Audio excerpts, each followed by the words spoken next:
Hey guys, welcome back. So in this face wash recipe, I'll first be measuring my salicylic acid powder. Salicylic acid, which is a BHA, is responsible for killing the acne bacteria, thereby eliminating acne from the face.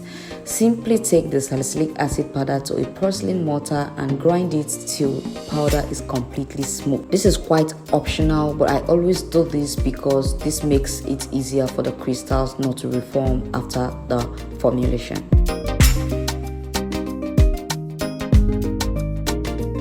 After completely crushing my powder, I'm just going to transfer this into a beaker. Hey other new subbies, welcome back to my channel. If this is your first time joining, hi, this is PRIMESIDE, and here we make effective natural skincare product that is good for personal use and also great for commercial. If this is the first video you're watching on my channel, please do well to hit the subscribe button and give a thumb up to this video.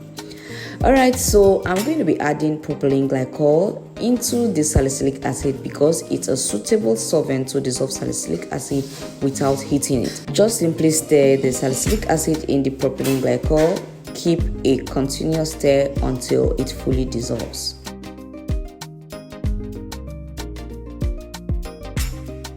Once salicylic acid is fully dissolved, just set this aside. In another beaker, I'm going to be measuring my distilled water. Of course, you can use any hydrosols in place of distilled water. Going ahead, I'll be needing a thickener for my face wash. And for this formulation, I choose to use my hydroxyl ethyl cellulose HEC powder. It's a mild moisturizing thickener that is not slimy like xanthan gum. I'll set this aside, and again I'll be measuring my licorice powder. Licorice here is antimicrobial and it's a very beautiful choice for acne prone skin. So since the main target of this face wash is acne, then this is a very beautiful choice. I'll go ahead to dissolve my licorice powder into my already measured out distilled water. I'll also be adding my thickener. I'm using this grams of thickener here because I really do not want my wash to be too thick, but if you want yours, you can actually increase it or choose another kind of thickener. I'll give this a full blend to hasten the hydration of the hydroxyl ethyl cellulose powder. If you've watched to this point, please don't forget to give this video a thumb up and click the subscribe button if you're yet to do that. Thank you. Now here comes the face wash, still in process. See how mild this face wash is, not too thick and not too runny.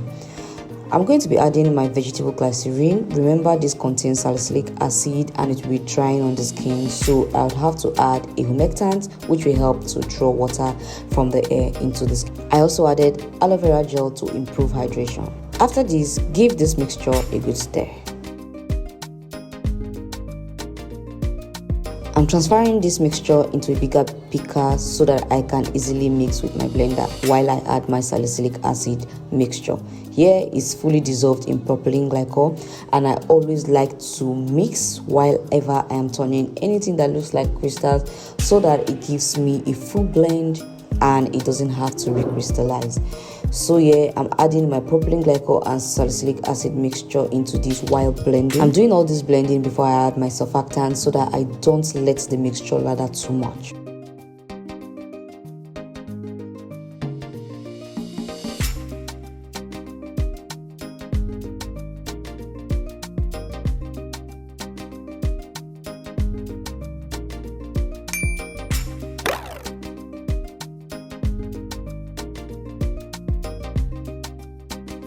After blending, see how the mixture is right now, and of course you can add any color of your choice for aesthetic purposes. I'm further going to be adding my surfactant here. I'm using capryl glucoside, a very mild surfactant that is suitable for all skin types, and I'm going to give this a warm blend. I'm not going to be blending too hard so that the bubble doesn't just fill the place.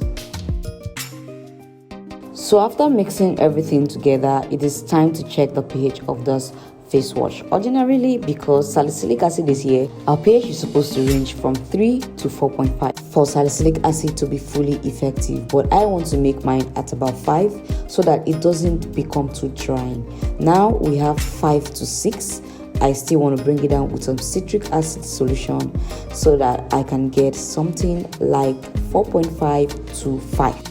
So here I got 5 and I'm very okay with it, although it ranges from about 4.5 to 5, so but yet it's fine.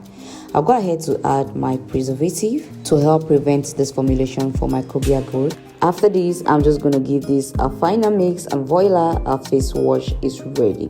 Get a suitable container and transfer your beautiful face wash into your container. This face wash is suitable for an oily skin, an acne prone skin, or an already existing acne. Effect can be seen from 10 days and above of consistent use. Usage of this product is 3 to 4 times a week. This product can be drying to some skin, but to some it may not. That's why I have my pH around 5 and 4.5 so that it's not too drying on the skin, and it lathers so well also. After this, you can use any other acne fighting moisturizer for your skin that is not containing salicylic acid to avoid irritation. If this video is at least helpful to you, please give this video a thumb up and don't forget to hit the subscribe button for me. Any more questions, drop it down in the comment section and I'll tend to it. Thank you so much for watching this video, and thank you so much for all your support.